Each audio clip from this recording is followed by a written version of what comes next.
smile and they never will. Only volunteers get the fill. Empty promises is what they get. No running water from year to year. Hearts that no one desire. That if there is a message, someday he can whisper prayer. Covered always bare and scanty. 10 people in a one-bedroom shanty. Forced to sell on the pavement. No vacancy, no employment. Cattle fire cracker from gunshots. Not when things get hot. Afraid to look out the window. To hear voices from the ghetto. Crying, crying, crying, Lord, Lord, crying.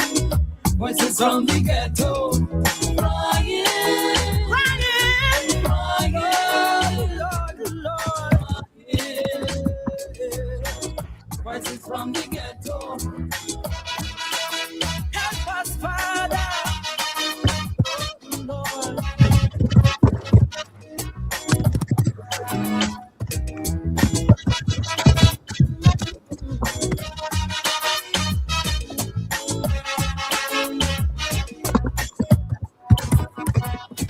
Others just hold them head on ball.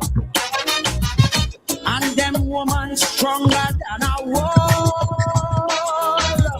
A big pusher iron she daughter. Son in jail for manslaughter. Too bad for him, he and them bad boys. No bail, that's the black man's choice. Like Shadow say, cover, take it, hell. She little girl child belly start to swell. Some say life is a cycle, but don't draw she no circle. Without really talk them don't tell. Outside the siren keep howling, inside your belly will growling. Police raid very often. Simpson measuring a coffin. One night in bed you're sleeping. Next night is a wave that you're keeping. So you're afraid to win the lotto. Not to hear voices from the ghetto. Crying, crying, crying, crying. Voices from the ghetto. Crying, Lord, crying.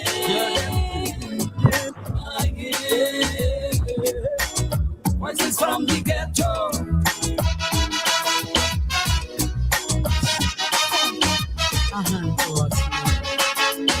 We are not a forgotten people. Yo.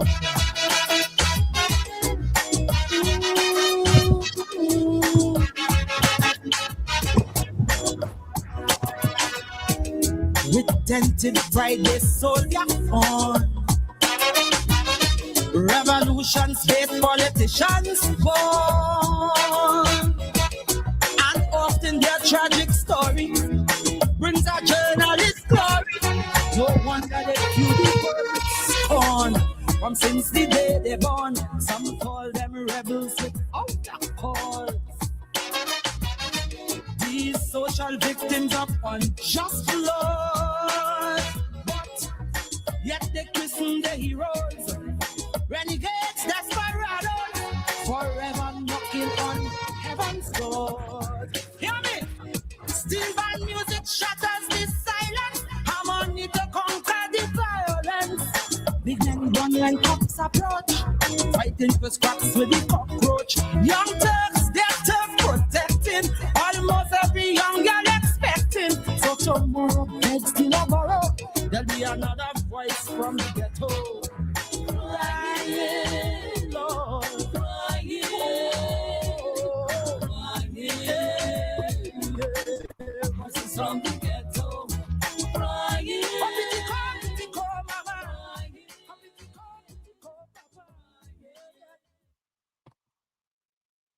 Good evening, St. Vincent and the Grenadines. My name is Jomo Thomas. The program you're about to listen to is called Voices. This is the Voices program for August 17th, 2026. We have Mr. Kirk Silva with us this evening. Kirk Silva is an established accountant, financial analyst here in St. Vincent and the Grenadines. He has a long experience. He's accustomed to commenting on the state of affairs, the Vincentian economy, and that's what he is going to do tonight, among other things. So, Mr. De Silva, welcome you once again to Voices. Good evening, Jomo, and good evening to all our listeners. It's good to be back. Well, you know, as if you listen to Voices, you would know before we get to you, we normally read the column. What is my column for the previous week? And the piece is called, yeah, find it. Let's see. Yeah, come on, just play that a little for me again. Let me find this up.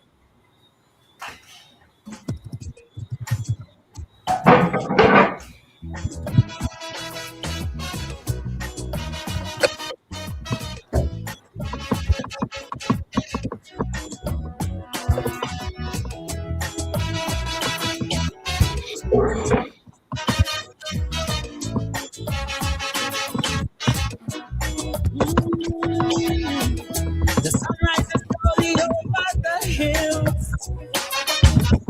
Everywhere is golden sunlight. All right, cool.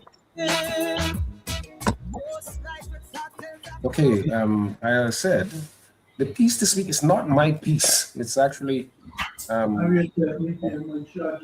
piece that I reprinted. It was a guest column from my favorite female journalist. She's called Caitlin Johnstone. She's an Australian. She writes brilliantly. She writes on topical issues. And this week, she is writing about politics. And the piece goes like this. She says, saying I am not into politics is just saying I support status quo politics. It's saying you endorse all the violence, exploitation, and abuse of the current order. Politics are always happening all around you in every moment of the day. And whether you are into it or not, everything you do in your everyday life is pervasively shaped by local and national laws, by economic systems, by propaganda, by war, by militarism, by imperialist extraction, by government regulation, and the lack thereof. Saying you don't feel like paying attention to these factors is just saying you are fine with the way they are presently happening. Politics are always happening to you. You have no say in this. The only thing you get a say in is what action you will take to change the way they are happening. I don't do politics. Okay, well, politics is doing you. Those products you use did not create themselves and bring themselves to your home. Your boss does not pay you overtime and give you weekend off because he loves you. Healthcare and education don't cost you what they cost you by some fluke of nature. The summers are not getting hotter because the sun is getting closer. And the reason you are seeing fewer insects than you saw when you were a child is not because the bugs committed suicide. Every part of your life is dramatically affected by the political actions of others. Your political inaction is an action, and it is an action in favor of the political status quo. I don't do politics means I support genocide. It means I support war. It means I support injustice and exploitation. It means I support ordinary people getting poorer and sicker while the biosphere dies and millionaires turn into trillionaires. It means I support our headlong plunge into mass extinction. The other day, the popular leftist YouTuber make a post about why leftists are always slamming her as a genocidal Zionist when she never explicitly supported a genocide in Gaza. I wound up telling her, people see you as a pro-genocide because you are far from sufficiently anti-genocide in a political atmosphere where being anti-genocide is of utmost importance to people of conscience. I am a left-wing political commentator, And if I had spent 3 years de-emphasizing and dismissing the Gaza Holocaust, I am 100% certain that many leftists would be hounding me about it to this day, even if I made the occasional tweet saying Benjamin Netanyahu's bad. People will see my output as not reflecting the urgency of the issue at hand, and they would criticize me as unacceptably sympathetic to the forces giving rise to the genocide. Inaction is an action, and when things are profoundly unjust, it is an action in support of injustice. If your house is burning and you don't take action to remove yourselves and your loved ones from the danger, your inaction is not neutral. Your decision not to act is itself an action of immense consequences. That's the boat we are all in right now. Politics is pervading every aspect of our life experience on this planet. Our only volition is in what we choose to do about this inescapable reality. And then she goes on to say, it is hard to wrap your mind around the abusiveness of the imperial status quo, partly because it is all we've ever known, and partly because it is too big to perceive all at once. The statistics don't show you the true human impact.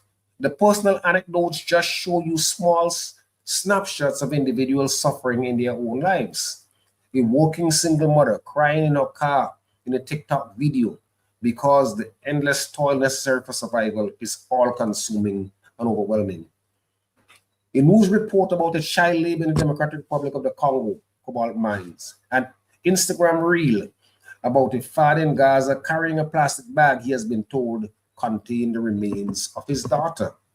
Individually, such stories are heartbreaking and enraging, but they are not merely personal anecdotes from separate individuals. These stories are unfolding all around the world, every moment of every day, and affecting the lives of billions of human beings in different ways and to varying degrees. If you could see it all, it would radicalize everyone against the empire instantaneously. But we cannot see it all. We simply can't take in all the suffering that is happening in all the ways it is being inflicted upon innocent people all around the world. The most powerful weapon our rulers have is the fact that human beings are incapable of perceiving everything all at once.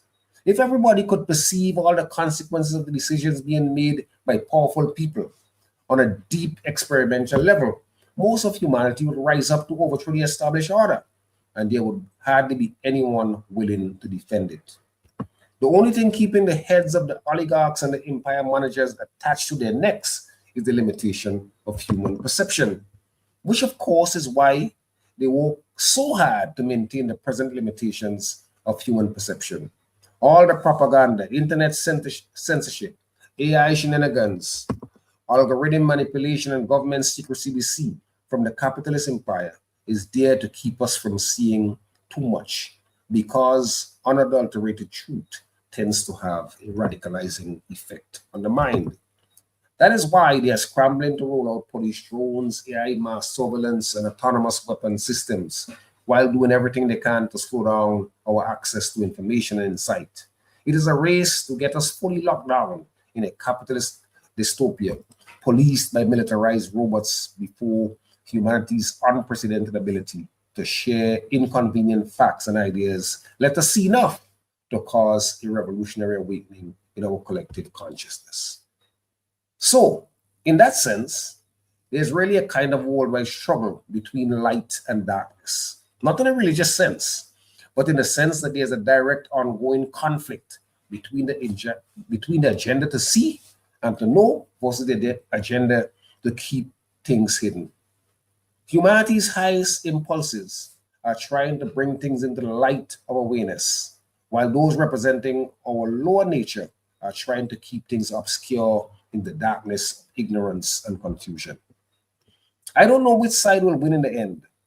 I just know it makes sense for every well-intentioned person to spend as much time and energy as they can muster trying to help make the abuse of the empire as visible as possible for everybody. And like I said, all those words came from the mind of a most brilliant woman. If you don't know her, you got to find her. Her name is Caitlin Johnstone. She's an Australian journalist, as I said, and she writes really well. At least I'm impressed by her writing. I hope you can become hooked on it. So, Kirk, now it's over to you. Thank you for coming on. We have gone now, Kirk, what, 9 months? 4 months since the last elections.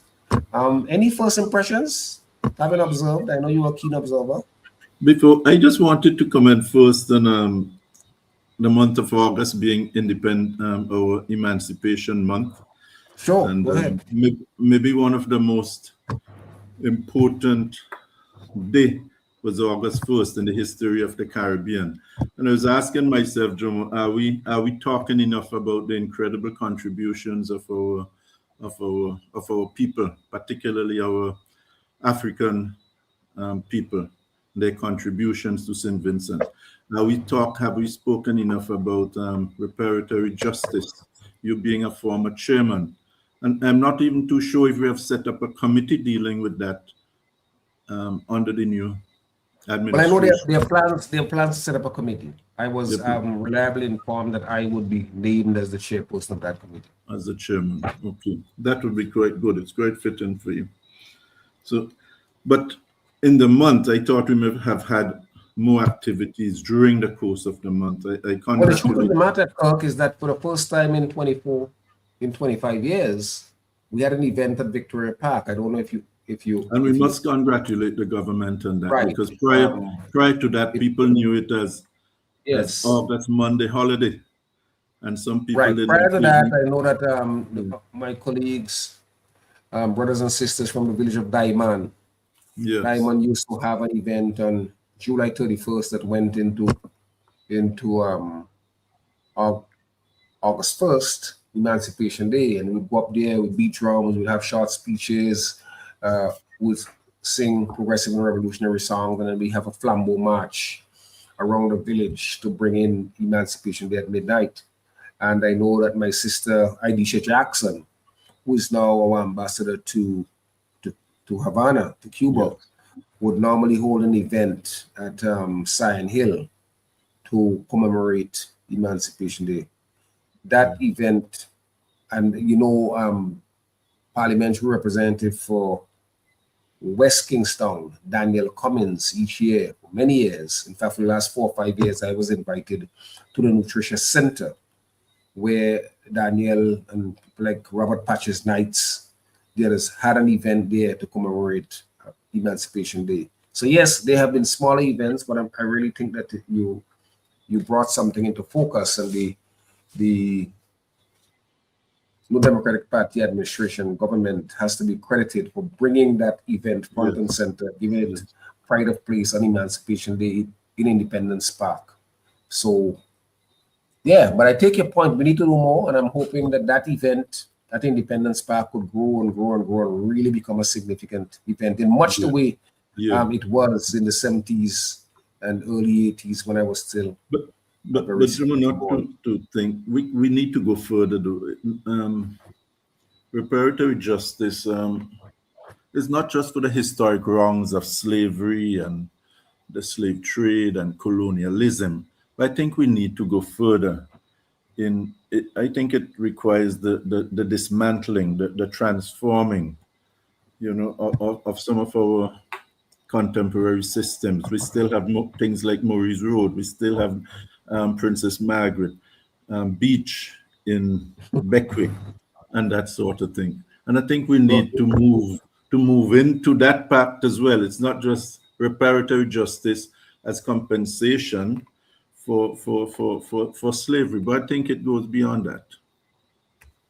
I agree with you. I mean, I have long been calling for us to spend more of our time and energy to educate our people about who we are. At the event on Emancipation Day, I made the point. Imagine that in the 46th year of independence, we still have a village in St. Vincent called Little Bratel, Petit Bordel. Petit I mean, Bordel. imagine that. The French had such disdain for our people that they called a village Little Bratel. So imagine the dehumanization that they engaged in with our women and our girls back then, and probably our boys and men. Yeah. 46 years after, no politician, I've never heard a politician argue persuasively, argue at all. But it goes beyond that, it's not just a village, When you refer to the school, you talk about the Petit Bordel Primary School or the Petit Bordel School. Yeah. So I mean, that's the tragedy. And you see, historical memory is important. And I'm glad you raised this point, because we have a lot to do. And we have to reclaim what is ours. You mentioned Maurice Vege. People don't know. Maurice was one of arch racists who was an administrator here. And who, when he left, went back to England and couldn't take it in England. He felt that England on the Labour Party was too liberal, and left and went to South Africa to spend his last days. So there's a lot that we need to know. I really think we're moving in terms of transforming or dismantling those systems. I think we are taking a long time. We are celebrating how many years of independence now, and those things are still there, Yeah. And I think people need to be I think if people are educated about it, that maybe some pressure would be put on governments and so forth. Well, I hope as chairman of the committee, I'll be seeing some of those ideas put forward, Joe. Well, I have been trying. I've been trying. Last time, I've been long talking about Nelly Ibu, that African woman who struck a blow for freedom and self-determination and defiance in the Grenadines. I've talked about the importance of making Samuel Sheriff Lewis a national hero. Samuel Sheriff Lewis was the leader of the 1935 rebellion here in St. Vincent and the Grenadines. Politicians don't bother with them. That committee has been formed to continue looking at the national heroes. Yeah, well, remember, I was on that committee, I was one of the persons who was named to that committee. Rennie Baptiste used to be the chairperson. Yes. And I resigned after Ralph Gonzalez went to UWI to make a plug for Milton Cato, whom I see no reason at all why he should be a national hero. But I resigned because at the time, we know that cabinet would be the final decision maker. Yes. And I didn't think it was right for the prime minister of the country, who would be the chairman, who is the chairman of cabinet, to go out hunting to name somebody who happens to be the founding father of his political party as a hero. So I resigned from that committee. I know Rennie Baptiste many years ago turned in the final list of persons whom they thought should be heroes, and Gonzalez just turned his back on it. Yeah. So, but I take the point. Something we need to work on and bring more people in. Yeah. I think that's important. I think our national hero from 1795, and we are now into 2026, and we can't name someone. I remember disagreeing with you though on a comment you had made that some of the names were too put forward a little too soon. I think that's how you put it, that people still had memories of them. Am I correct? No, that couldn't be me. I don't make those kind of arguments. Might have been somebody else. Okay, but some people are putting forward the idea that some of them would have been their names were being put forward too soon. No, I think one of the critics, but people like Joshua and so forth ought to be a national hero so long ago. It's a pity we are taking so long to discuss those things. If we remember, Joshua was one of those persons. Joshua is the one who taught our people, a lot of people on the plantations, that you are somebody. When they were under the boot of the plantation owners, he was that significant, important person. But there could be no Joshua without Samuel Sheriff Lewis. There could have been no George McIntosh without Samuel Sheriff Lewis. Because remember, it was out, St. Vincent led that breakout in the Caribbean in 1935 with that uprising. And after that, we had uprisings in Trinidad, in Jamaica, in Barbados, across the region. And but the people who led the uprising in St. Vincent never got we talk about them. I remember in the days of ULIMO and UPM, we used to talk about Samuel Sheriff Lewis and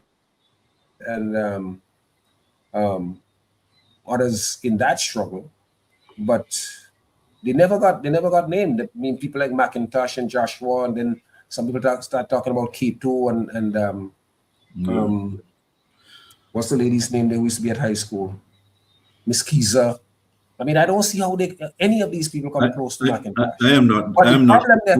I'm openly saying I am not there for that one at all. I oppose that. The problem that people have with I think for the names. I think for the names, if they want to call a woman, why not Nelly Ibu? Well, that's the point. That's the point. But you see, Nelly Ibu in the national consciousness is a nobody. Sheriff Lewis in the consciousness of the political elite is a nobody. You know, people not understanding sufficiently that we are standing on the shoulders of these people. Yeah. And if you don't have that historical sketch, you may not see it that way. But that's what I was talking about, Jomo. Education during the month of emancipation. Are we doing enough? Are we getting into and having talks in communities in the different areas of St. Vincent? And shouldn't we be doing it? Shouldn't there be public discourse on these things? Look, I want to thank you so much for taking us back there, because this is Emancipation Month and it's important that we speak to these kind of questions. So thank you. But I just thought I am writing a book which I want to publish just around independence, but include such people as Dr. Eustace, for example. Yeah. And when I did the work of the schools and so forth, and the impact of that school had, and his age when he founded the school, it's just remarkable. People like Mr. Guy, Bonpan Guy, and the formation of the Marico United Friendly Society. You know, it's just remarkable the work they did and the role of that society. It has done over the years. And if you go back to the 1950s, when people die, how they struggle to bury their dead, you know, the poor, his contributions have been immense. Have been immense, and I think these are people we need to remember. And I've selected 30 people from MESPO, and that book should be out in around Independence time. But real hard. You're celebrating your little neck of the woods. Yes. All right. So, Kirk, tell me, 9 months after elections. Any 9 months after election. Well, Juma, I think you have to put things in context. I think there are some people who are speaking about enough is not being done, but I think you have to put it's a new administration. I think that the fiscally, in terms of national debt, in terms of how much borrowing and that sort of thing, I think they're restricted to a certain extent. But I think that there are little things in the economy that we need to look at that I'm not hearing enough of, things like tax reforms. I think it's something we have to look at in St. Vincent. I know that they are touched on VAT. I had warned long before the IMF that it should not be touched. It's the best tax that have been introduced in our country. It's an equitable tax. Which one, VAT? VAT. It's an equitable tax. It's all right, easy so to collect. Don't run away from that. So why is VAT an equitable tax? It's an equitax in the fact that let us take before VAT, Jomo, where a lot of our let us take, for example, the building contractors, the plumbers, the electricians around St. Vincent, who worked as maybe a sole trader without a formal company, a formal business, paid no taxes at all. They were not part of the system. I think VAT is now spread over what you purchase and so forth. So they do contribute now, not maybe still in terms of paying the taxes, the business taxes, but they do contribute in terms of VAT. So they've spread it. But how could that be an equitable tax when the poor pay the same amount of tax as the rich? I mean, everybody goes to the store. Yes, I am making $1,000 a month. You're making it's up to $25,000. it's up to the administrators if you want to argue that point. There are goods that have been exempted from taxes, and maybe that's a question that ought to be asked. Have we exempted enough of the goods that are normally day-to-day goods? Have we placed enough? Have we studied that list? Have we exempted enough of VAT from some of those items? I think that's the question. Not only there. I'm sorry, I didn't want to cut you. Go ahead. No, go ahead. I think that was the point. I wanted to ask you. Are there goods and services that are still very much demanded by persons in the lower income bracket that maybe we need to exempt? Are they? I think that's a fundamental question that ought to be asked. One of the issues that the current government raised was to cut the VAT from 16 to 13%. They didn't do that. What do you think of the promise, and as it is now, the failure to carry through on the promise? No, I don't think they should do it, Jomo. I think rather than reducing VAT, for example, what's the impact? Have even during the elections, had they studied the impact on total revenue in terms of a reduction in VAT? What's the impact of reducing it? I don't know if you're outside of government, how much studies would have been done in terms of the impact of the reduction. And I am saying, well, Gonzalez did say rather than reducing it, can't we look at further exemptions? Oh no, those two go hand in hand, don't you think? I mean, even if we do for the exemption, because every time we exempt a product, we are reducing the amount of money we collect in VAT. But and the point you made is a good point, that the now governing party of Dr. Friday ought to have looked at what are the financial and fiscal implications of reducing VAT from 16 to 13%. But you must agree with me that 16% is not a magical number. Across the region, it comes in at 13%, at 12%, at 14%. We probably have one of the highest VAT in the region.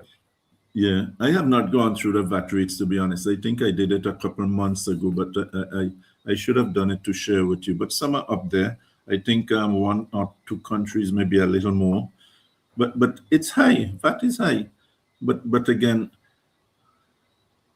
how in a small island economy do you would a government function without proper taxation structures and so forth? It's very difficult, Jomo. It's a difficult thing, but I prefer to see the VAT at the 16% rather than a general reduction, unless studies are done to show us what the impact would be. But assume that because you don't want a reduction in VAT, and then you see custom duties on items being increased and that sort of thing. And these are things that have been happening in the past, where governments without proper studies and so forth, give you money in one hand and take it back in the next. Well, I am with you. We don't want to get relief in the right and pain in the left. But I am talking about, if you make a suggestion, if you make a policy prescription, look, when we get into power, we are going to reduce VAT. I mean, the governing party said that for years. So they can come and tell us, at least it's not persuasive for me that you say oh, we got a bad hand, because you ought to have known. They were saying all along that Gonzalez bankrupt the country. So they ought to have known that they're going to inherit a bad hand. And they ought to have listened to him, or to look for do some kind of study that shows if you reduce VAT from 16 to 13%, you're going to have a $5 million or $10 million monthly fall off, right? And how you're going to make that up. But I don't think that's the problem. I think the big problem is, Kirk, is that the people that are collecting the VAT are leeching the VAT. The government is not getting as much as they should get. And I remember when they were going to bring in VAT in 2009, 2010, or whatever it was. That was my big concern, that the government does not have the capacity to police all of the businesses that are collecting VAT. I mean, how do you know that any of the big supermarkets in town, for example, turn over the $1 million that they collected today in VAT? How do we know? How do we trace it? I mean, you're the financial guy. You can tell us. Well, I think most of them, the supermarkets, in all fairness, I think the inventory, for example, is linked to what they call a point of sale system. I think what can be done is maybe a more comprehensive audit department at the Inland Revenue Department, a well-trained department of auditors. I think that is imperative to police it. But I think it's difficult for the big businesses to really do it. But it has to be done. How is it difficult, Kirk? How is it difficult? Even if you have a point of sale, your point of sale is yours. But we know you as an accountant know that there's something called double booking. You have the book. You have the book for the taxman. You have the book for the. But you do as well. You do as well. That they're audited. Yes. That the big companies here audited. Yes. And support. And I'd like to think that those things would have been brought up in management letters and so I don't think they're going to take that risk too much. That's my thing on it.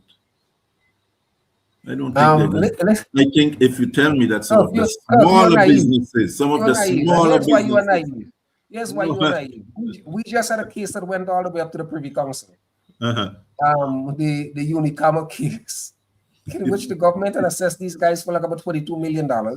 They said they didn't owe it, and the Privy Council ruled, yeah, you owe it. Yeah.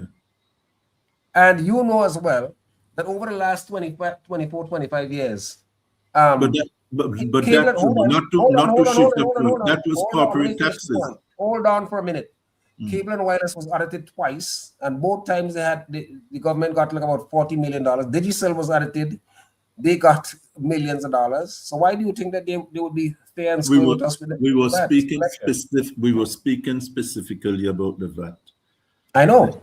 Yeah, but in the corporate taxes, sometimes there are things that without trying to be deceptive, there are things that companies may do and advice on sometimes of accountants, and they get it wrong in terms of, is this allowable? Yes, this be done? And I'm sure that is what came out in the court case dealing with the name you mentioned. But the VAT, we were talking about the VAT. It's difficult. I think it would be mainly from the smaller businesses and not the bigger ones with the VAT, to be frank. Okay, I don't agree with you. My view of doing it is to strengthen, and I heard think that. But then again, you're talking about strengthening a tax department. You're talking about, I noticed, and the IMF talk about higher salary, about the public service and the size and a few paycheck and that sort of thing. Yeah. So you take that into consideration. You take into the consideration the size of the paychecks is what? Too big or too small? In terms of the public service, public servants. Oh, you mean the public, the cost? The cost, yes, salaries and wages, yes. Yeah, so if you're going to increase it, then you have to make sure that when you increase your cost, that you're picking up more taxes. That's the thing. What is the cost No, of but correction? I don't think the IMF was saying we should increase the public service. I think the IMF was saying that the public service is too large. But that's what I'm saying. But I was recommending the increasing of your audit department, maybe of the tax department, which I was telling you would need an increase. It's an increase in cost. So how do we do it? We're talking about fiscal problems in terms of cash and so forth, in overdraft, in national debt. How do you increase your departments to be more efficient? You have a little pushback here from an accountant, Patricia Ballantyne. She's saying VAT is not an equitable tax. The government can reduce the tax and increase the property taxes, business license fees, and introduce a permit fee for contractors, plumbers, and electricians.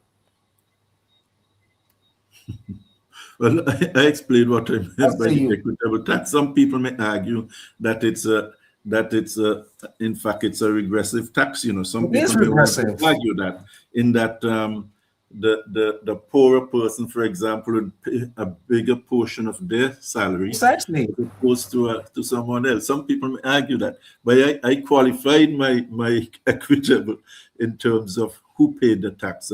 Is everybody paying VAT? Yes. So there are too many exemptions or too many omissions from persons not paying taxes? Yes. And in that sense, I call it equitable. How about the idea of increasing property tax? I know we had a conversation last week. I was given an example. I think there are a couple of things.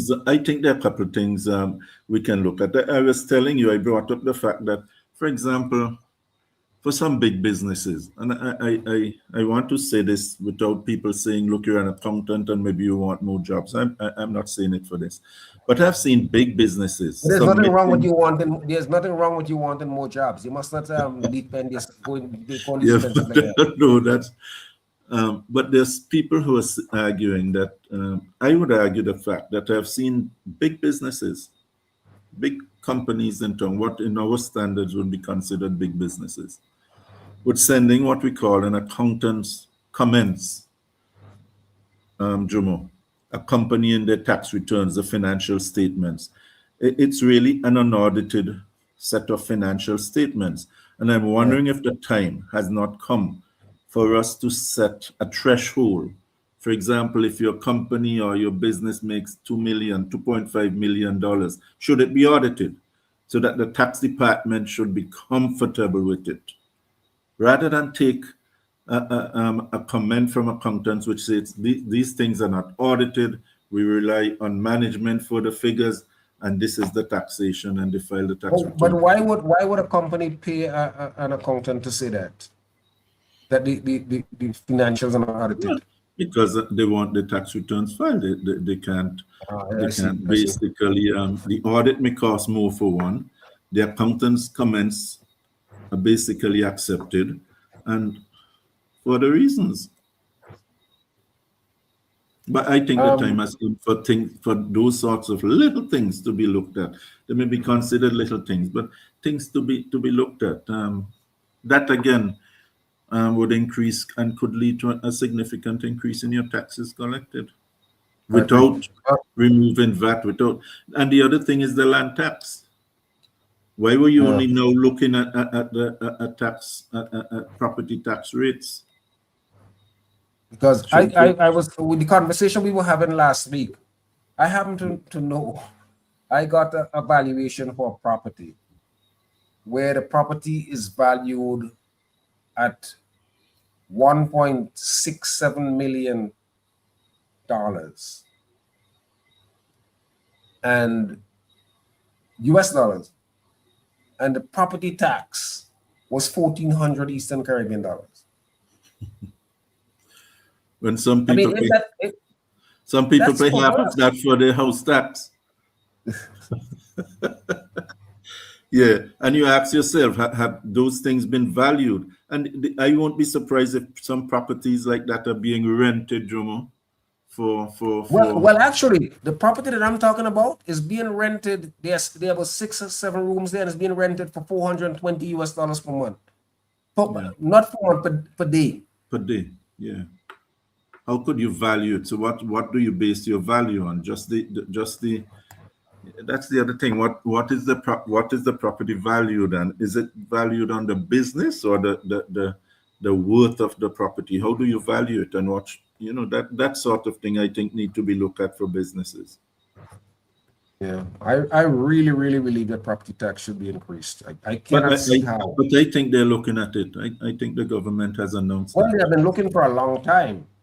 No, but I'm talking about no. I think they've mentioned specifically zoom in on property tax reforms. Yeah.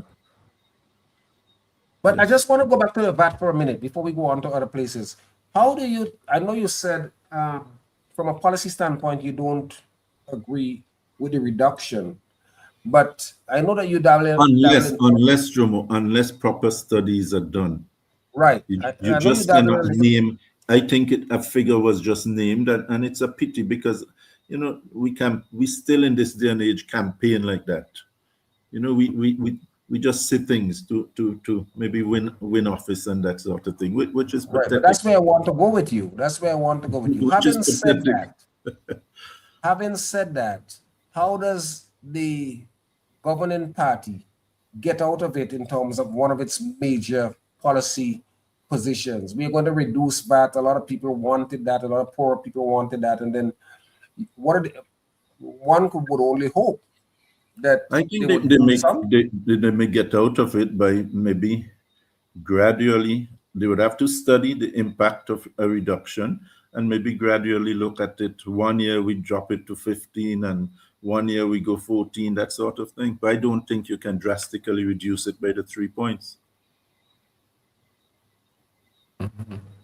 Well, I think that I would have gone because if you make the promise to the people, you may well pay the political consequences for it.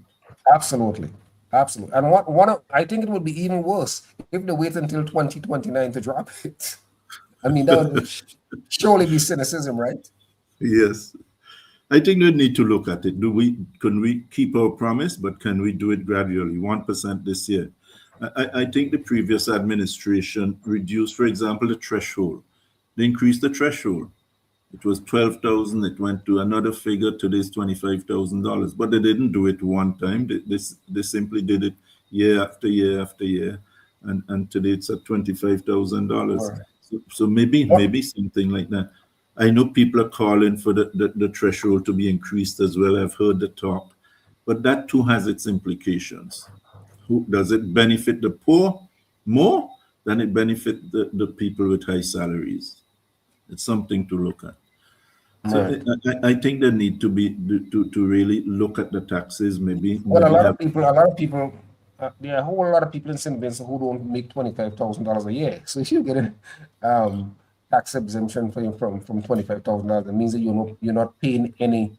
Well, that it is tax on your salary. From your $25,000 per annum. If you make that, you're not paying taxes right now. If your salary, right, that's what I'm saying. Yeah. But if you're going to increase it, this has implications, Jomo, in that you may well find that it benefit the persons with the higher salaries. Well, it cannot occur. If you think about it, it will, but numerically, we have many more poor people than higher income people. So if you have 500 higher income people who, let's say, are making $60,000, $70,000, $80,000, $100,000 a year, if you look at it, you may have 15,000 people who are making $25,000. You'll be surprised at some of the salaries that people continue to make in St. Vincent and the Grenadines. Yeah. But let's go a little bit more macro, and to ask you, what's your estimate as somebody who studies these numbers all the time? What's your estimate on the state of the economy? What my estimate? Well, the IMF, I think, has I think a projected growth of about 3%. I think it's a big challenge, and you'd have to take into consideration the macro and pray about your macroeconomic risk in terms of natural disasters and so forth, and pray that the hurricane season would pass us without any real damages and that sort of thing. because there's some macroeconomic risk in your projections. And it's a serious issue with the climate change and all that these days. So let us hope that one. But again, it's a difficult economy to manage in terms of national debt. As you would know, you talk about having it reduced. I think that has changed from 2030 to now 2035 to 60% of GDP, which is still a difficult task for small economies. But I think that's a very unrealistic thing. I don't know why the IMF or whoever these well, the central bank and but that is absolutely unrealistic, and it's unrealistic from jump. Yeah, but government, but it's there all the time in budgets and so forth that we'd work towards it rather than come out and say it's an unrealistic thing. I'm not here talking about what an imaginary figure is. I'm talking about what a real number should be. And to talk about 60%, I don't think there's any country in the world that has a debt to GDP of 60%. Which ones? Yeah, I think there's a European country, you know. Which ones?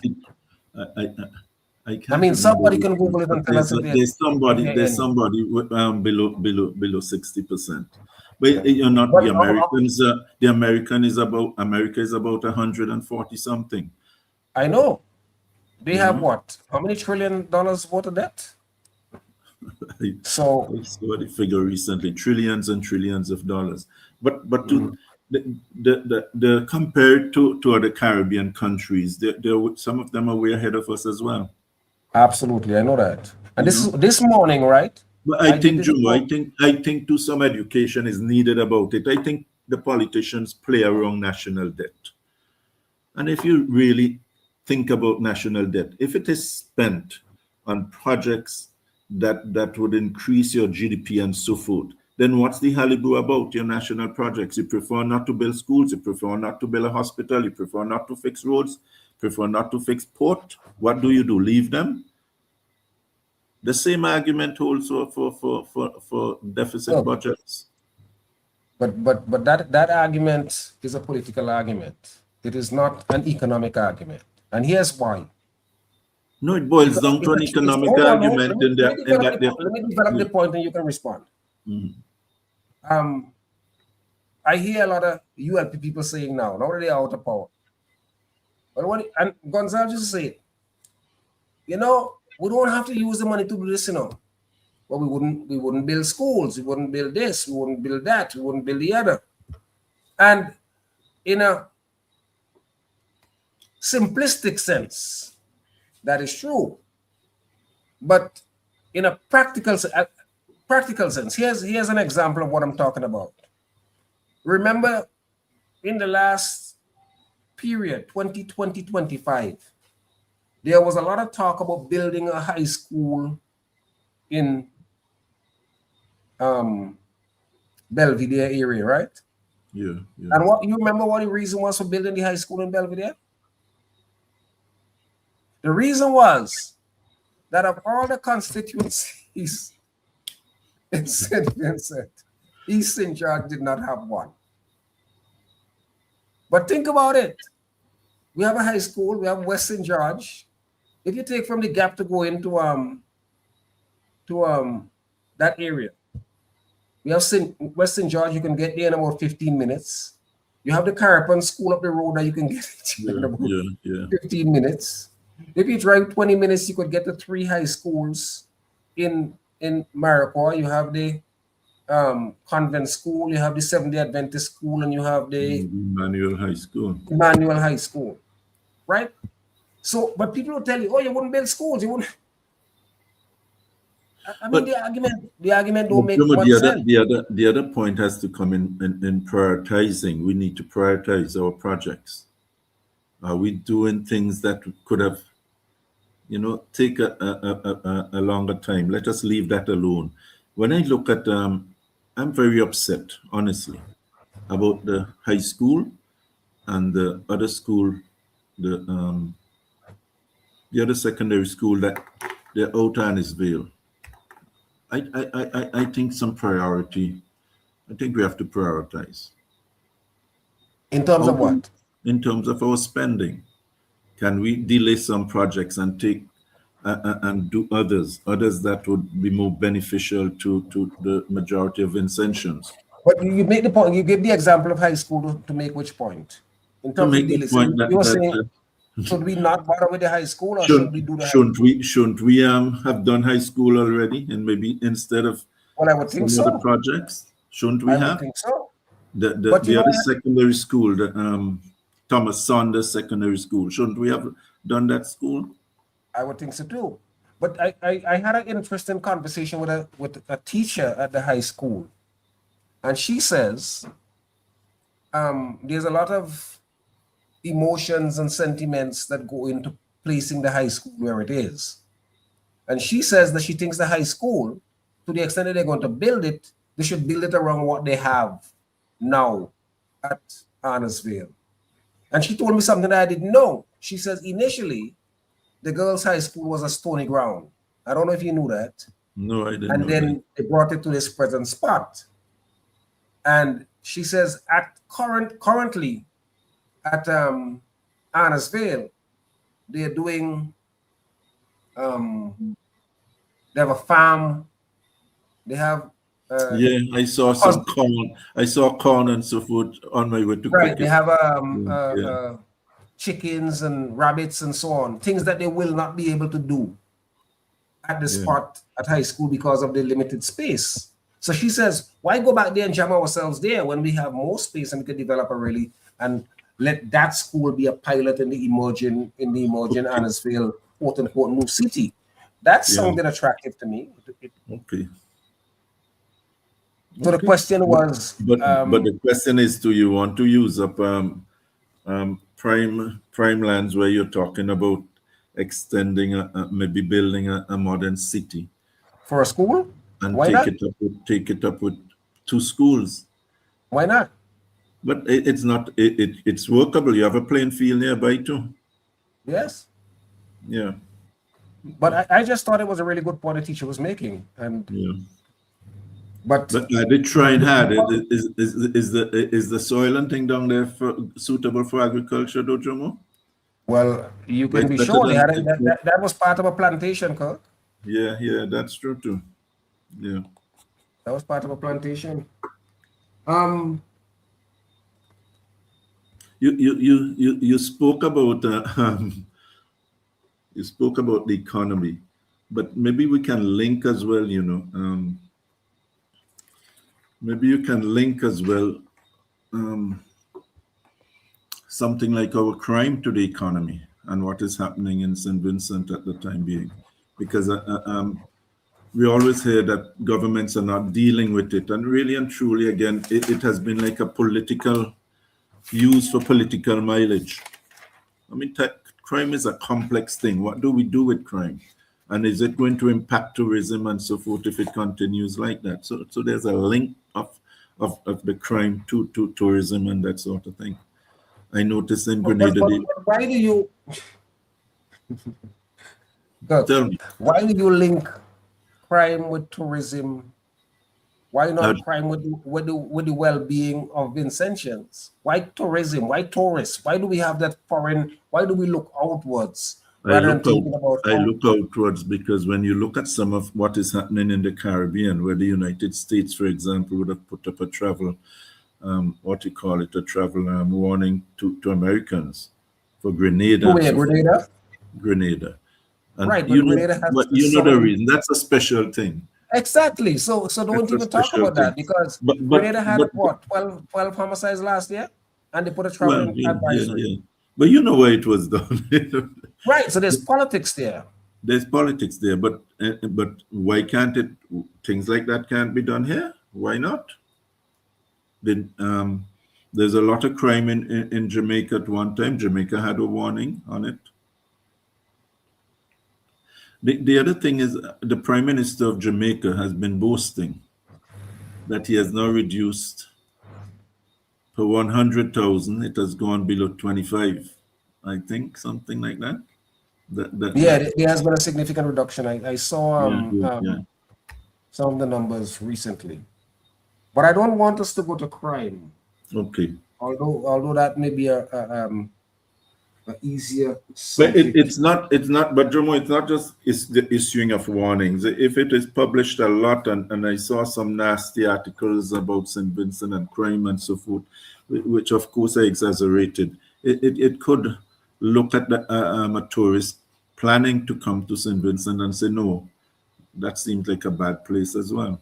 So you must link, there must be a link with it, Jomo. I don't agree with you on that one.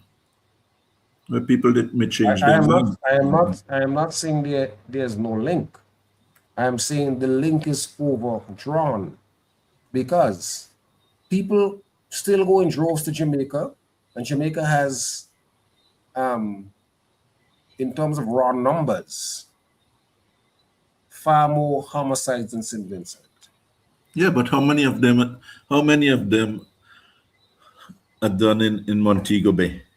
Well, I believe how many? Yeah. What's the crime rate in Montego Bay? Well, tremendous amount of tourists. I don't have the numbers. I don't have Yeah. the numbers. So that's How many of our homicides are done in the tourist strip? Well, you can argue that as well.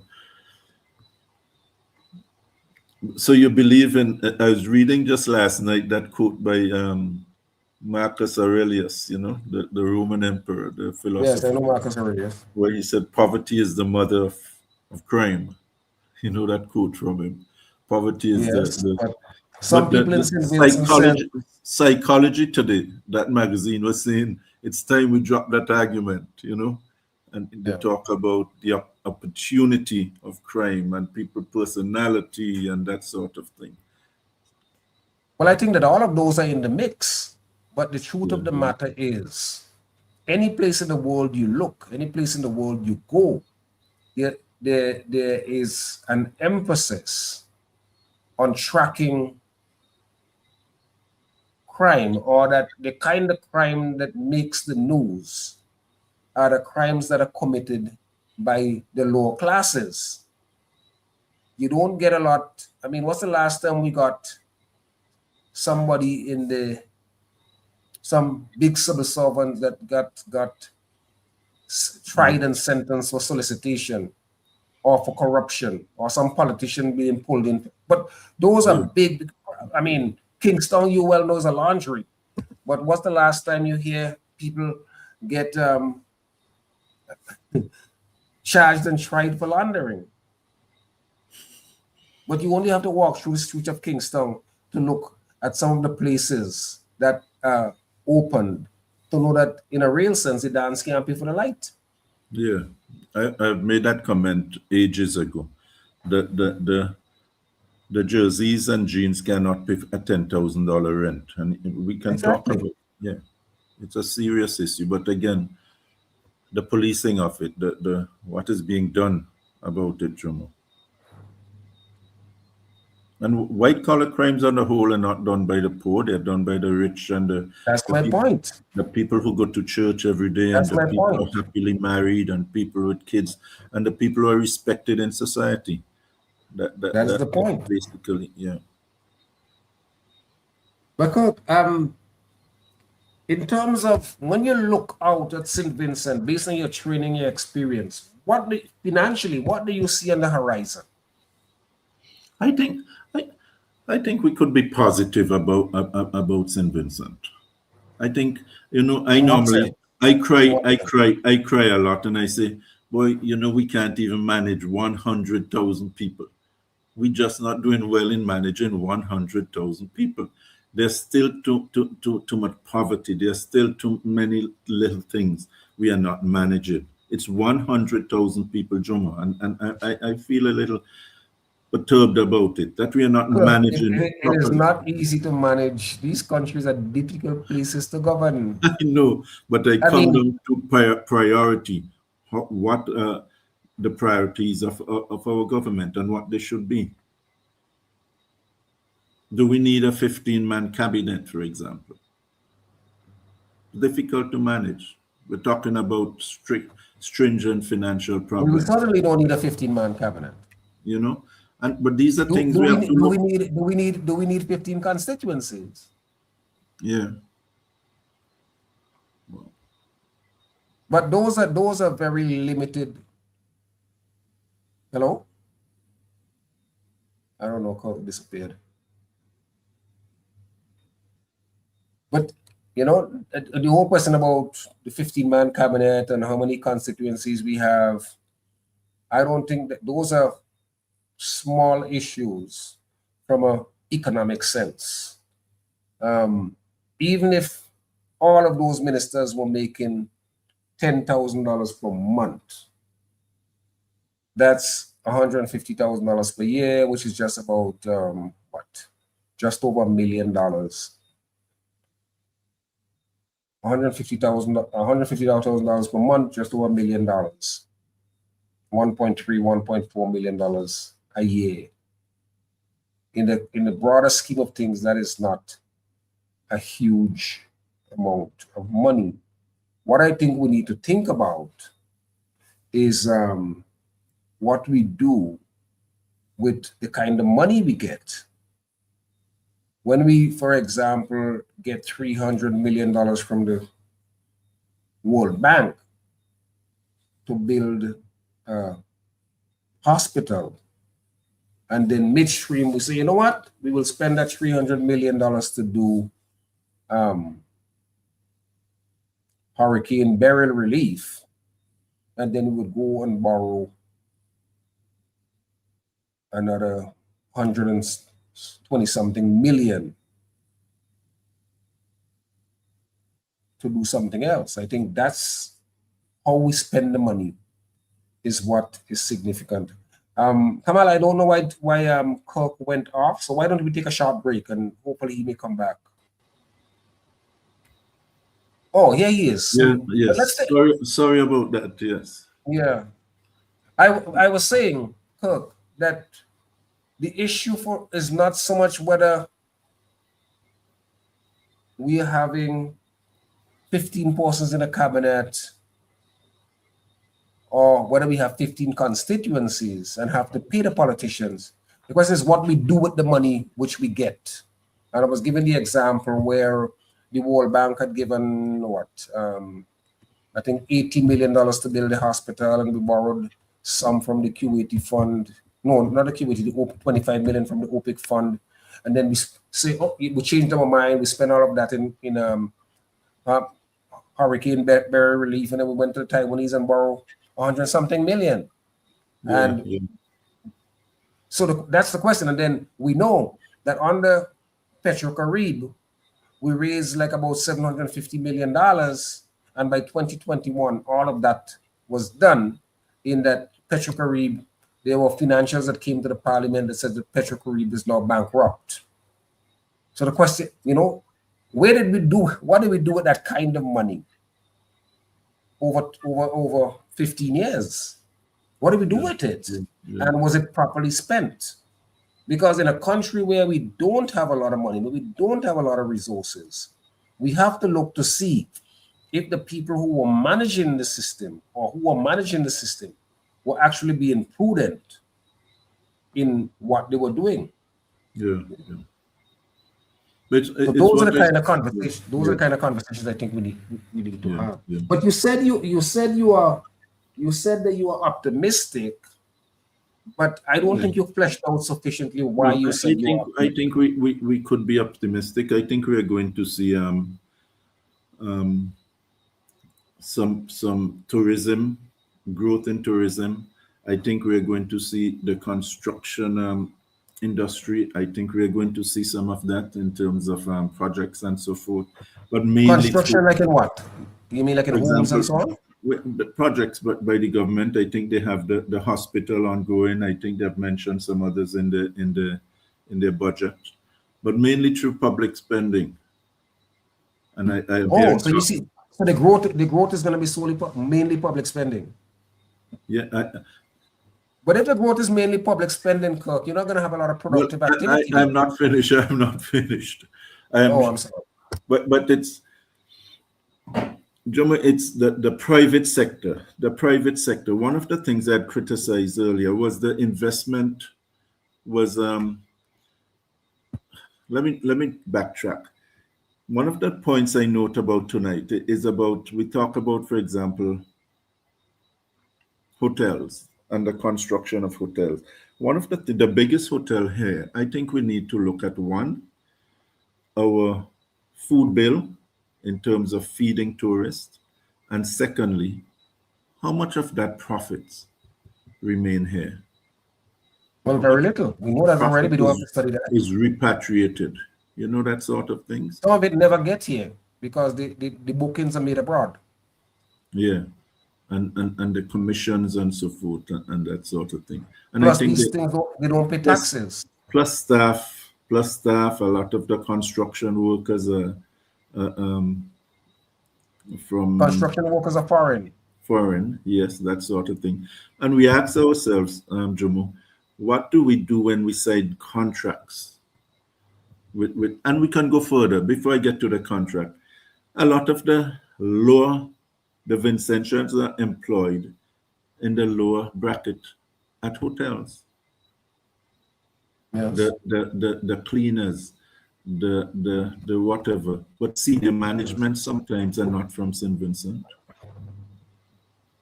And those are serious things we need to look at in signing contracts with foreign firms coming in.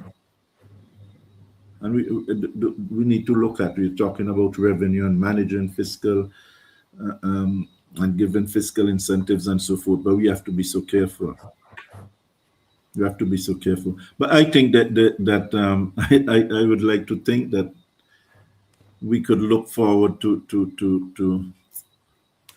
things improving in St. Vincent. I think so this is an emotional. I think for one, impulse. I think our capital, our labor capital, has improved tremendously.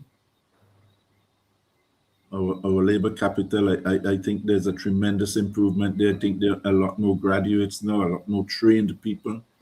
That's true. I think in the long term, we'd feel the impact of the education revolution, if we can call it that. I think we're going to see, again, something may impact. I think there's some emphasis on health for the aged and health in general. I think we can do better there in terms of educating people and that sort of thing. But I think the St. Vincent may be mainly though in the private sector as a result of our labor improvement in labor capital. That's I think where we are going to see it. But then again, Jomo, there's certain professions. We talk about improvement in our labor capital, but I think it's something we never emphasize. I was talking about priority just now. I don't think we ever drew up a list and said these are the needs in areas that we really. You're a lawyer. We still do not have like a tax lawyer here. And we're talking about tax reform. We need to maybe bring in professionals to deal with the tax department in terms of tax laws and that sort of thing. We train doctors. There's still a lot of the doctors who are specialized, the foreigners here. Look, I want to, Shamalandan says that to be a backward looking. So I'll read his post and I'll have you respond to it, and then I would respond to him. He says, I wish these conversations could be more forward looking. There seem to be a constant backward directional gaze with some of these conversations. When we talk about the economy, it's the same topics. It's tourism, it's tax, it's agriculture. We live in a new age now, he says, and I rarely hear that being factored into these conversations. How can technological advancement shape and refocus or support economic advancement? When are we going to look forward? And then his notion of looking forward is that Taiwan makes computer chips, for example. So how do you respond to Shama's view that we are backward looking and we are talking about the same old things? And he says, look at Taiwan. Taiwan is... But she's correct, Joe, but we can't cover everything. But one of the things we need to look at, you talk about technology and so forth.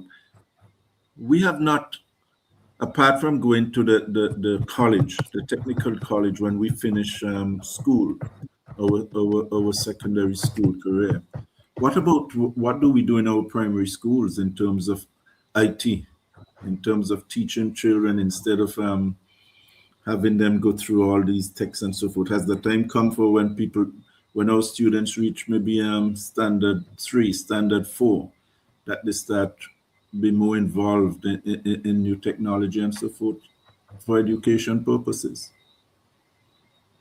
I know, for example, a lot of the professional exams, and I know some people struggled with it, where it is done online. And if you're not a good typist, if you can't type quickly, and that sort of thing, you're going to be behind. And I think things like new technology has to be, not new technology, things like IT and thing has to be properly introduced in even at primary school level. Okay. Well, I want to say to Sharma that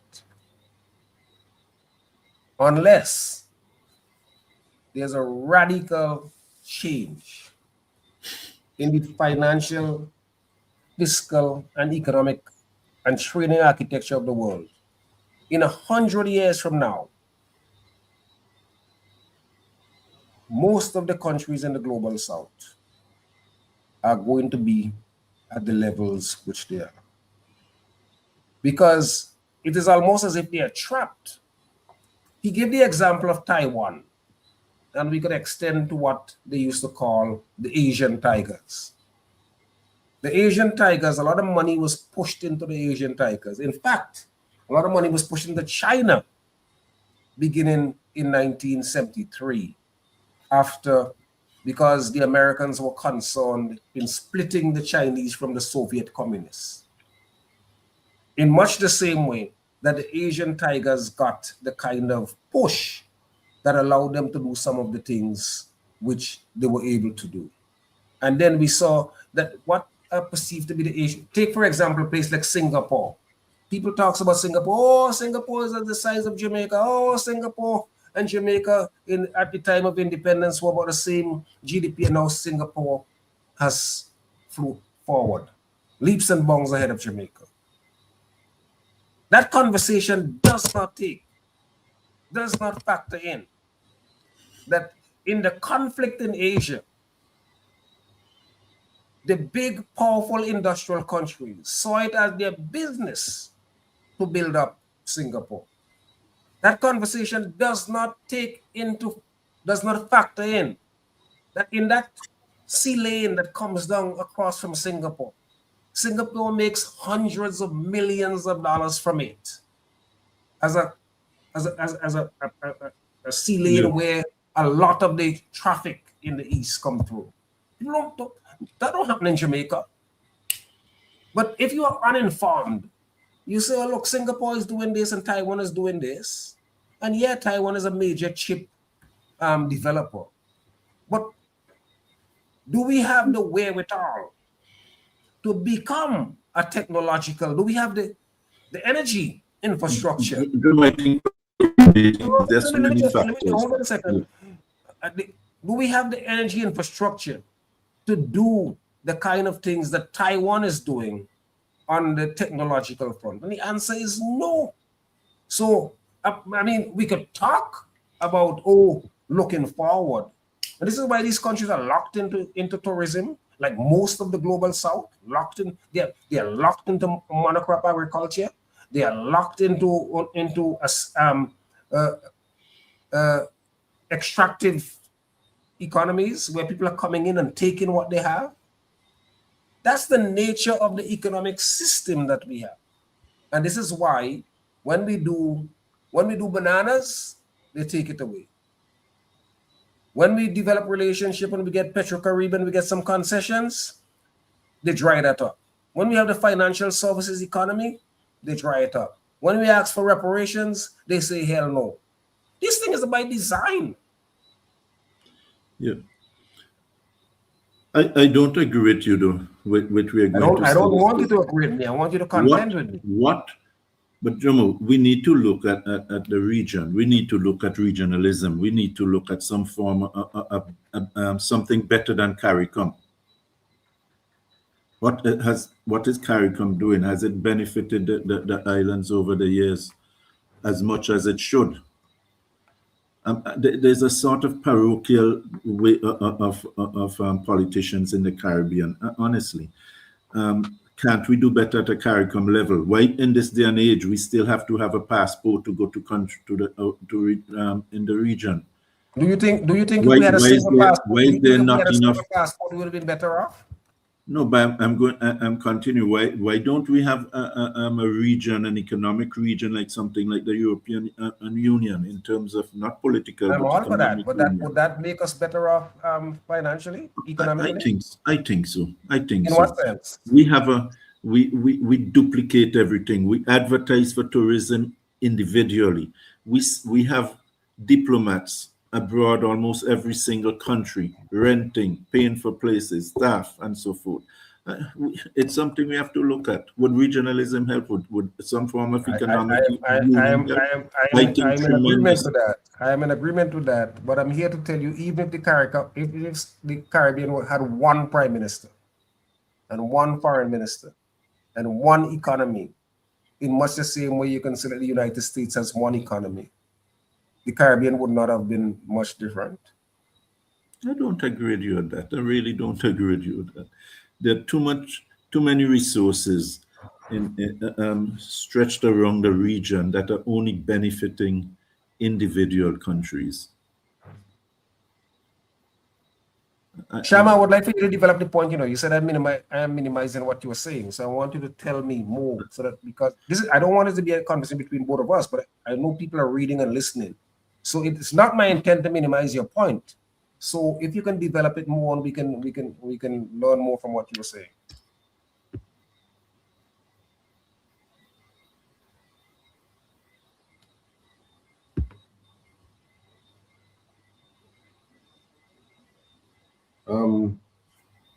So, Kirk, what are some of the prospects you see for development?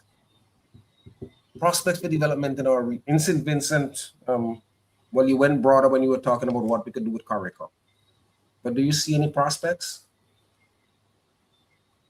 Maybe we need a separate program for it, so I can put my thoughts together on that, Jomo. That takes some thinking for now to now. I think we need to think about that. So you don't see any opportunities for us really advancing economically in the short term?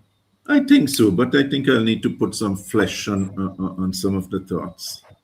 The one of that must include economic some economic union among the smaller and larger Caribbean islands in terms of trade. I agree with you. I mean, remember we were talking about the Caribbean single market and economy, and we haven't been able to do that. We were talking about that since 2008, and the politicians. That's the point. We have to stop the talking and do. Or we're not going to get anywhere. We're not going to get anywhere where we are duplicating our services and so forth. We're not going to get anywhere when we have still have people, traffickers or business men and women going down to Trinidad, for example, and can't bring up, are only paid in TT dollars and have to bring up goods to sell in this day and age, a problem that has plagued them for decades, still to be sorted out. Those are little things, but serious things of serious. Some of the traders to go down to Trinidad and have to do that. You think they mind? They come up here with these little things and come back and sell it and at exorbitant prices and make more money. They have to. That's the only way they can get paid. They have to. But when the Trinidadians sell us goods, they demand to be paid in US dollars. That's where we are. You can't send them paid in US dollars. That's an issue, but is that a developmental issue? It's not a development issue, but it may not be now. But decades ago, we exported tremendous amount of goods to Trinidad. Yes. Tremendous amount. And are we not still doing that? And it generated tremendous revenue for farmers and small businesses and so forth. Are we doing that? That has been reduced significantly. Significantly reduced.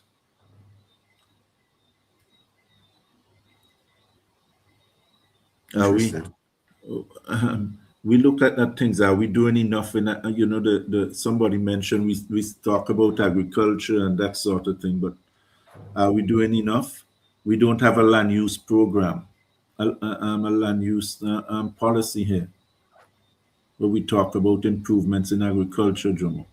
There's no land use program policy here. People are developing their lands and sell it, lands that some of the best agricultural lands. Would that sort of thing impact us later on? Of course, it's going to impact us. Well, if you fly over St. Vincent, you will see we still have a tremendous amount of land that is unplanted. That's what we continue to say, No. It's not one continent. This is the fact. It is a fact. Were you sending the people up in the mountains to farm? Georgetown, one of the flattest areas in St. Vincent, a lot of the flat agricultural lands have been used and are still being used for housing. And I'm saying, regardless of how much land there's still a lot of lands. Yeah, but we still, so you're going to allow them to be used up, or you are going to have a policy in place? That's the point. Well, no, I think we need to have a policy, Kirk, but people have to have places to live. Yeah. And that you're not going to start to say, okay, the single units, we think we have to start maybe doing condominiums and that sort of thing. That's something I think we need to do. Yeah, so we need to start going up. Well, increasingly we are seeing it now. People are building like apartment complexes with units. But those are the things we need to see in public policy, because the government continues to build single unit houses on acres and acres of land and that sort of. I think we have to plan it. There's a lack of planning. People are building houses. There are a couple of places if you go where Vinlec found it hard to even put poles, where water would run down from one property to the next, where houses are so close, it creates social issues. Kirk, hold on 1 second, Kirk. Mr. Michael Roach is saying that we need to have avenues for interaction. Mr. Roach, there are avenues for interaction. In the same way in which you are writing here, that's an interaction. If you have a question, you can ask that question. If you have a comment, you can make that comment. And if you look at the screen, you will see a number to call is 457-9997. You can call that number. You can call it WhatsApp. You can send a WhatsApp message on that number. So there's ample avenue for interaction. So don't feel you're being locked out. You can send a message just like you allotted me here. You can call in. You can say what you want to say relating to what we're talking about.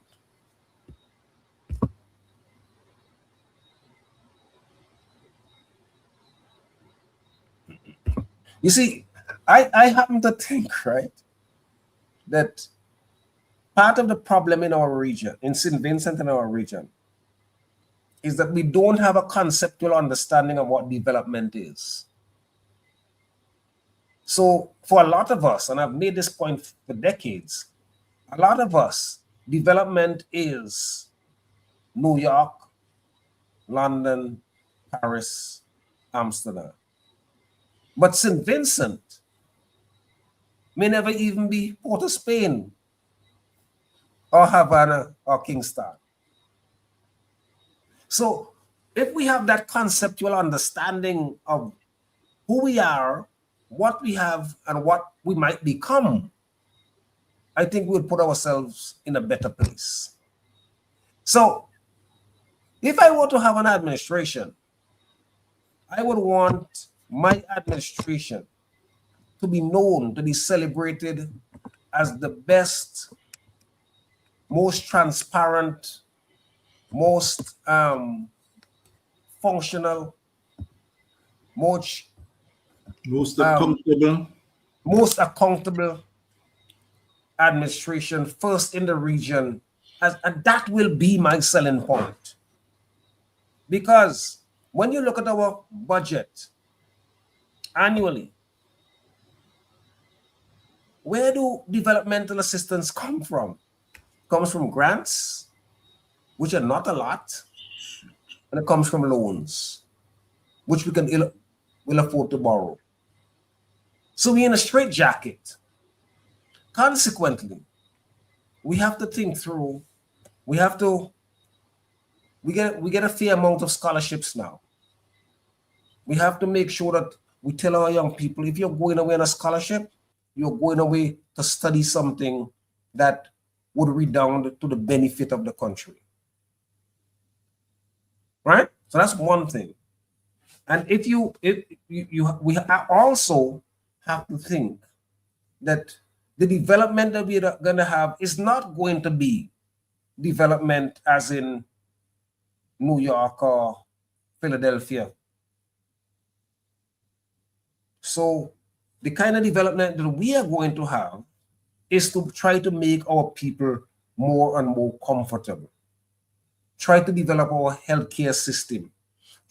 So our human development index should improve. Try to see what we can do to train, have a lot of technical training. Try to see what we can do to make sure that we can bring down the unemployment rate. Try to make sure that we can bring down the poverty rate. We are 4 out of 10 right now. Those are the things that I think that we should concentrate on. But what do? We concentrate.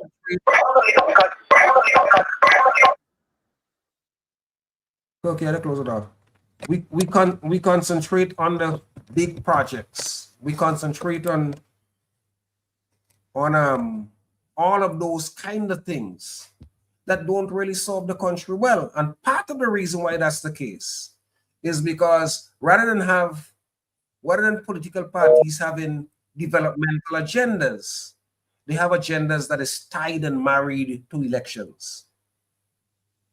So the biggest thing is to see how we can think about how we are going to win the next. You would be amazed at the amount of NDP persons who are concerned about how this or that action is making them look bad in the eyes of the electorate.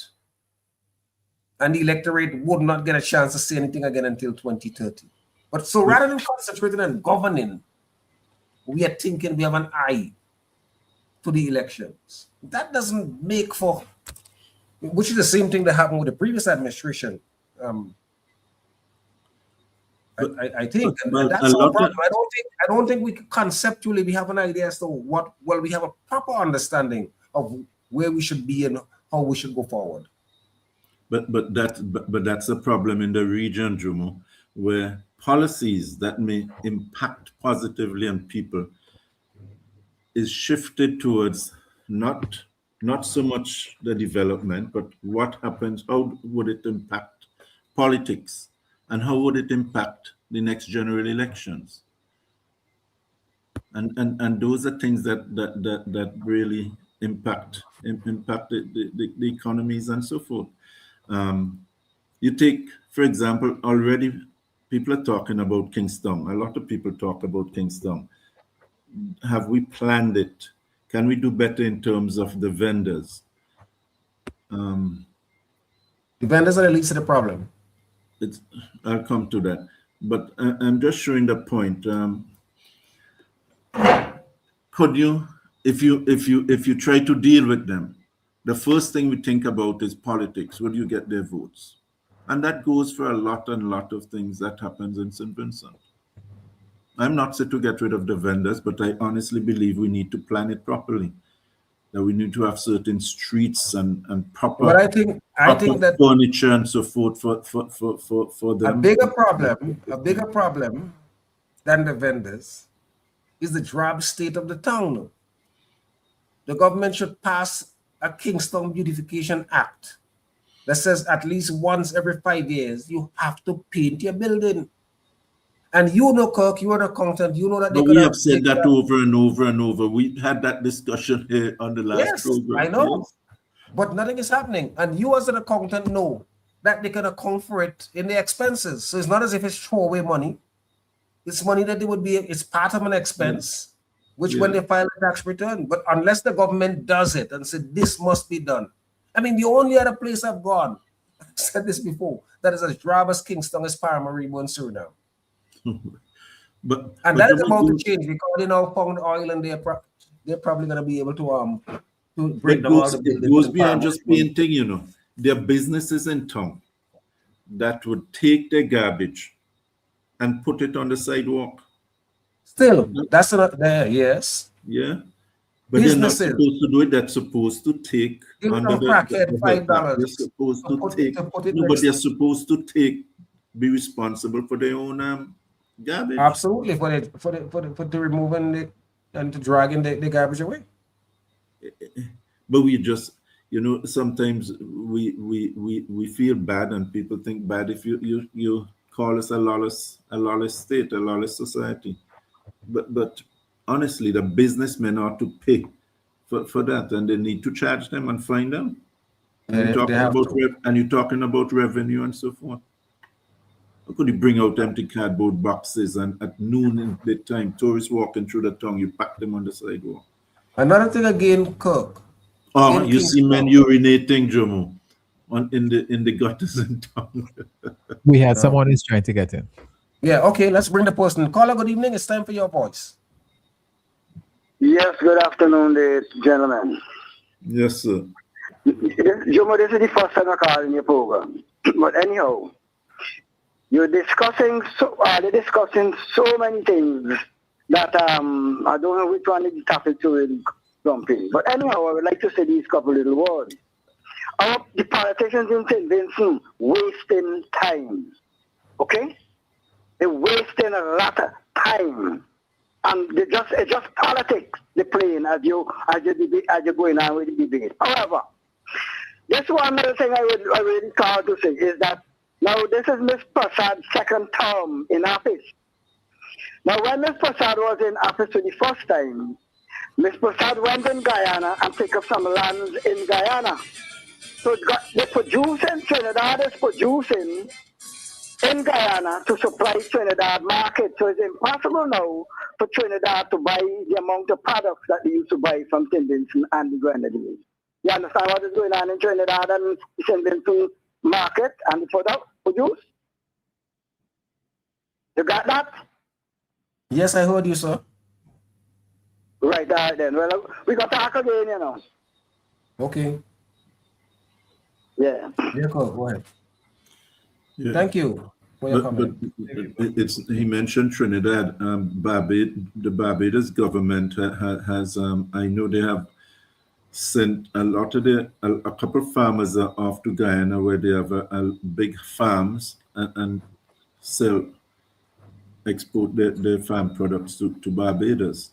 And those are things that are going to impact St. Vincent. There's so much land in Guyana. Guyana could really be, even when I was growing up, people talked about Guyana being the breadbasket of the Caribbean. There's a tremendous amount of land. It's a huge country. It has about 700, 800,000 people. Barbados, I mean, I don't know if people know it, but Guyana is like about 11 times the size of England. But these are things that make that would make it more difficult, Jomo, in terms of agricultural exports and that sort of thing. These are things that would make that we have to think, we have to plan. A lot more planning has to go into our what we do, how do we go forward. It can't be business as usual because of the changing world and the external factors that impact us. Aren't you a little surprised that after the lessons of Beryl, we are still going headlong with tourism as the main driver of the economy? Beryl and COVID. The thing, Jomo, is where do you go? The offshore industry is difficult. It's a serious business now. You know about the Americans and the English and how they pressured us. You look at CBI, although I'm in favor of CBI, I think we need to plan it. I need to go forward with it. I think it can help. There are a lot of negative thinking about it, but I think it can contribute, even now with so much regional competition. I think we can. What really is the negative view about CBI? Well, For now, they're talking about international scrutiny. Right. I'm not talking about the pressures from the internet because they would destroy anything that we try to do. Yeah, but they're, Right. they're, I'm not talking about that. But if we yeah, take one of the problems, Jomo, is the regional. Some countries have lowered the amount of the investments and that sort of thing. So it's not going to be as profitable as it would have been in previous years. I for one think we really have missed the boat with it, but it still can make a contribution. Oh. That's my view on it. in 1999, I make this point time and time again, and I'm the only person who I've heard making the point. In 1999, 2000, St. Vincent made $120 million at its best from bananas. I don't know of any country that is doing CBI that is making less than $100 million. So even if we were to go into the market and make 100 Grenada made by July last year, it clocked like about $512 million. So even if we were to go in that market late and make $120 million a year, we would be making that amount of money, which was the equivalent To the banana. to our best year in bananas. Yeah. And the other point I want to make about CBI, not as a defender of CBI, but to make a fact about CBI, is that CBI has operated in our region since 1984, St. Kitts. But St. Kitts has really been. But I'm not yet going to talk. I don't yet want to talk about the advancements. I want to talk about make this point. That's so 84, that's 16, that's 42 years. What are the major scandals? Because they try to say, oh, you don't have the capacity, and it's true, many of us don't have the capacity, the due diligence, and so on. But what are the major scandals that we have heard across the region, across the CBI nations, after 42 years of CBI? Not a lot. The answer is not a lot. Not a lot. And that is why we know that the big countries are deliberately trying to keep us down, trying to stop us from developing an independent source of income. And that is my argument about, so I don't care. But the United States have a citizen by investment program, you know. I know. Canada has one, England has, Russia has, Japan has, the European countries have citizen by investment programs. Bishai is saying it's 1990 and not 1999. 1990 for the banana. Yeah. Okay. Take a pick. I don't think it was 90, but it doesn't matter. The point I'm making is that at its high point, we made about $120 million. And I think that's the number. I think I got that number from Mitchell's book, Beyond the Island. But the point is made, Bish, that is that at the high point, that's what we made. You know, so but these are the kind of things that I hope we have started doing the planning, and it's not going to take us 3-4 years, Jomo, to get into CBI, because there's some serious things to look at. And I think that the Prime Minister of St. Vincent and Grenadines was right to reject the IMF view that we should do CBI and take all the money to pay off the foreign debt. Oh, that's ridiculous. That's ridiculous. It's a ridiculous thing. The other point, I think, and we mentioned it in our last program, a lot of people are saying, no, the development bank is a fantastic idea, and we need to move with it. Well, I think some of the money from the CBI should go into the development bank, because part of the argument you had before was the development bank was undercapitalized. But imagine if you do CBI. I guess you would have heard about, and people would have criticized that now that the government had gone past that. And you commit to put $10 million per year. Over 10 years, you have $100 million capitalization in development bank. Horace Skeeter saying, my problem with CBI is the right to vote and ultimately the control of our future. Well, we haven't seen that manifested across the region after 42 years, Mr. Skeet. There's no country in the region with CBI where it is said, because those people don't really care. Just like our people want to get to the United States and Europe, these people who are leaving from and paying this $150,000, $200,000, that's precisely where they want to get. So they're not sticking around in our islands. They're looking for a passport. They're looking for a vehicle to get to what they perceive to be greener pastures, because they want to spend their $100,000 or the remaining $500,000 they have into $5 million or $10 million. So, I mean, and like I said, I am not no big supporter of CBI. I'm just looking, when guys try to push us down, I am saying we have to find a way to get up. And I remember saying that when governments get into power, they have to go, even if it means going up to the gates of hell to try to find developmental assistance. That's where they need to go. I don't see any other way. I don't know how we are going to do it, because as Dr. Justin Robinson says, nobody can come to save us. We have to do what we have to do to save ourselves. And the world is coming like that. Countries are aid and so forth is drying up. People are not going to help you as they have before. Take a developmental point like a road around St. Vincent, so we don't have to go down to Richmond and then drive all the way back on the western coast. Something as imagine if we were to say, all right, we're gonna break relations with Taiwan and we do some negotiations with the Chinese who are magnificent infrastructure builders. Say, all right, we're gonna bridge a gorge and allow you to drive around the country. That assistance alone would open up so much of that part of the country in the north that it just had to transform the area even further. I saw Lennox Lampkin earlier was saying that North Leeward makes up 29% of the island mass of St. Vincent is the least developed.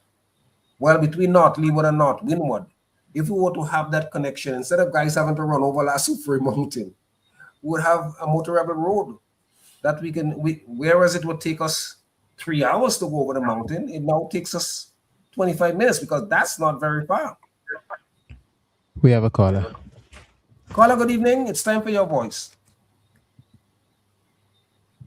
I have not so long ago joined you, so I don't know if what I've said has been pertinent. But it seems to me that quite a number of people, I don't know if your panel takes that view too, that the vendors in town are to be held responsible for the untidiness of the town. But what we have not been doing is to find out why we have so many vendors in town. And I am saying that what has happened is that we have crippled the agricultural sector to the degree that some folks can't get to their lands properly, and they are not able to make money from home as they used to do several decades ago.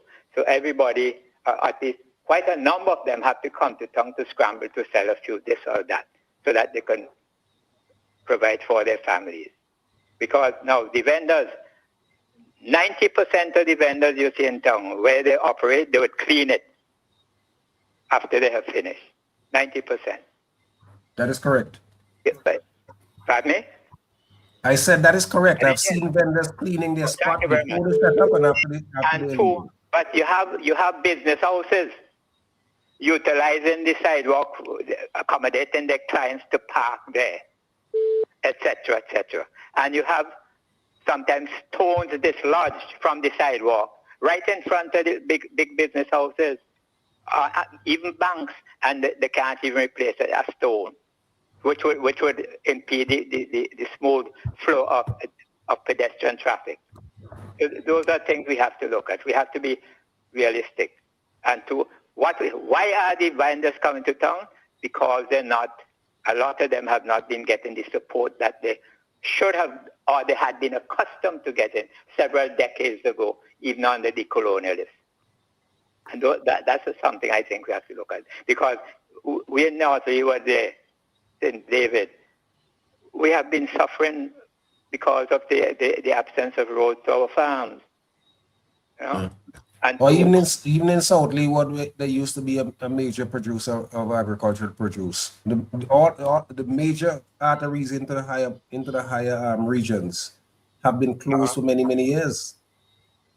So, and I am blaming the intellectuals among us, because they are the ones who are like the local people on the poop of the ship. If they see the ship going wrong, they should make their voices heard. And this is what has happened, because we have what has happened even in the ministries, some of the ministries, where we have bright people who have a vision of where we should be going developmentally. They are silenced because of fear, and etc. So what we have had over the years now is several of our bright people not playing the role that they're qualified to play in our development. That's where we are. Look at our route. Yes, sir. I think one of the things that need to happen is for our so-called intellectuals to have a broader international view of where they can be, because they don't have to work here. If they, as so many of them proving, the state would spend a lot of money or use its connections to get them scholarships, and some of them don't even bother to come back for a week. They simply go to some other place. So if you're an intellectual or if you're a trained person, you come back to St. Vincent and you make a comment or you say something and some government want to push you around.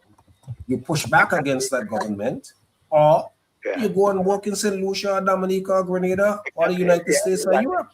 This is what happened. That's what happened. Because now even for Mr. Thomas, even from the standpoint of traffic, if we had our roads to the farm fixed, probably 10% of the traffic you see in Kingston would not be there. Because a lot of people would have gone to their farms, etc.,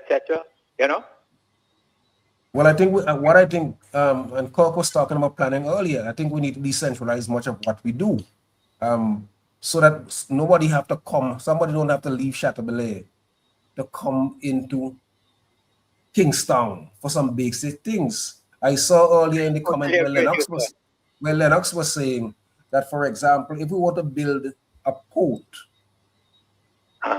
in Chateaubelair, or let's say in Cumberland, whichever one of those, we would essentially have a port on the Caribbean side of the island. Yeah. It's calmer waters in there, which would help us immensely in developing that part of the country. I don't understand why we are still so Kingston centric in a lot of the developments we do, because all of the other places that we call towns are really sleepy villages.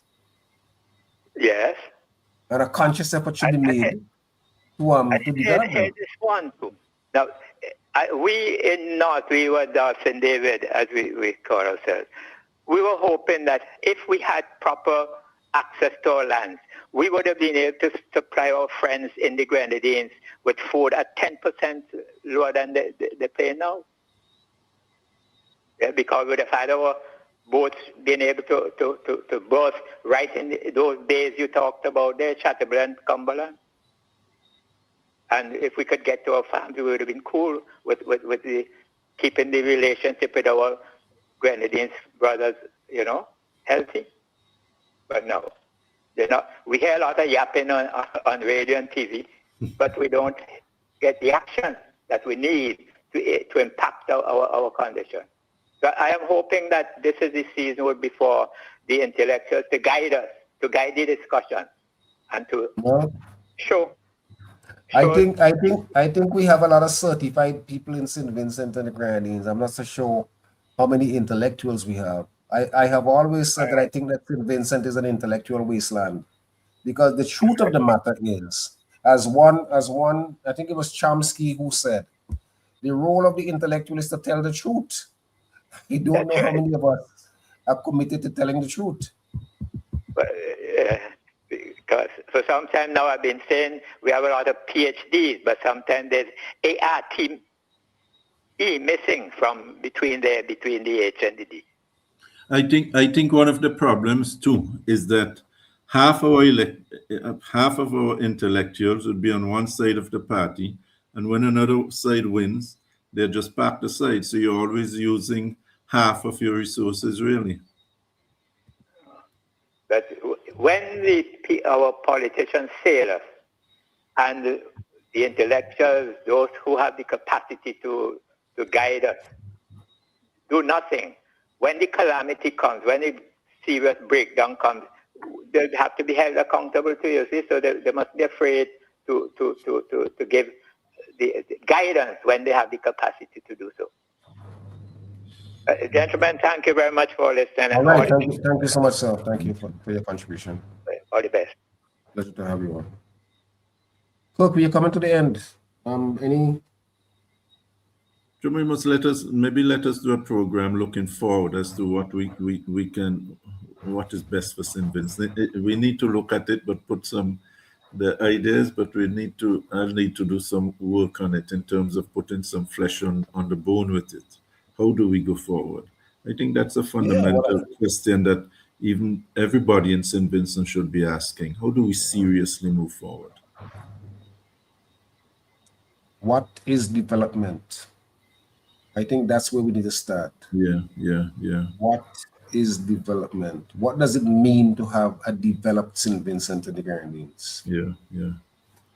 Maybe we can. That's where I think we need to start. Yeah.